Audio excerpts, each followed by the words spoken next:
Hello friends, this video on rational numbers part 16 is brought to you by examfear.com. No more fear from exam. Look at question number 3. Write the additive inverse of each of the following. Now what is additive inverse? Something which when added to a number gives 0. So let's look at the first one, which is 2 by 8.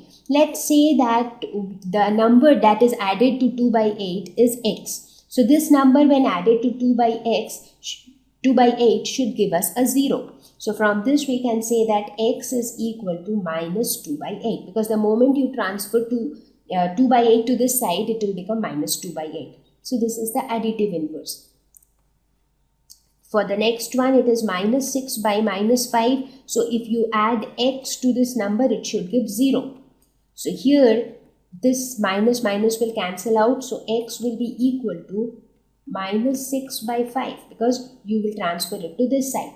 So this is the additive inverse. For the third one, it is 19 by minus 6. So this plus x should be equal to 0. So x will be equal to minus of 19 by minus 6. Now again, minus would be plus, so the answer would be 19 by 6. So this is how we can calculate the additive inverse or negative of a number. Question number 4. Verify that minus of minus x is equal to x for x is equal to 11 by 15. Okay. So x is given as 11 by 15. So what would be minus x? Minus x would be minus 11 by 15. Right. So what would be minus of minus x? So that would be minus of minus 11 by 15. So minus would be plus. So this would be equal to 11 by 15. So this 11 by 15 is nothing but it is x. Let's look at question number 5.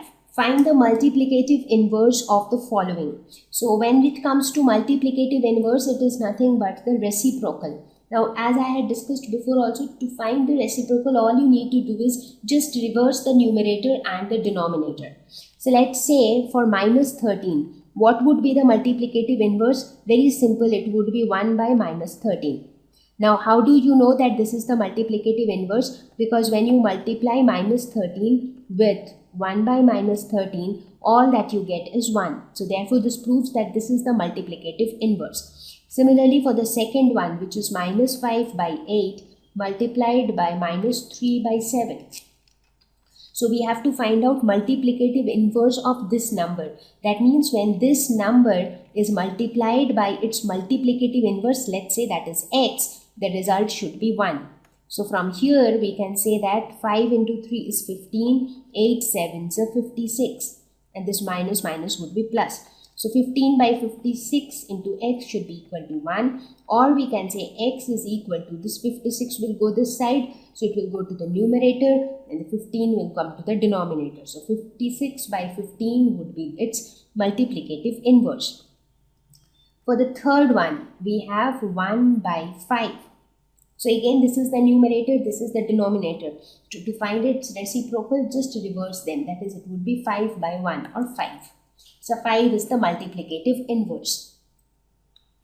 Question number 6. Name the property under multiplication used in each of the following. First one, minus 4 by 5 multiplied by 1 is equal to 1 multiplied by minus 4 by 5 is equal to minus 4 by 5. Now this is trying to say that whenever you multiply a number with 1, you always get the same number. You see, this is a number. This is a rational number. When multiplied by 1 is equal to the same number.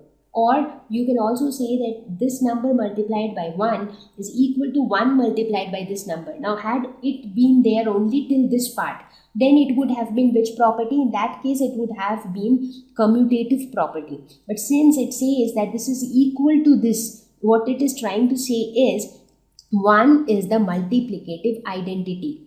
So this says that 1 is the multiplicative identity. That is, it retains the identity of a number whenever it is multiplied by a number.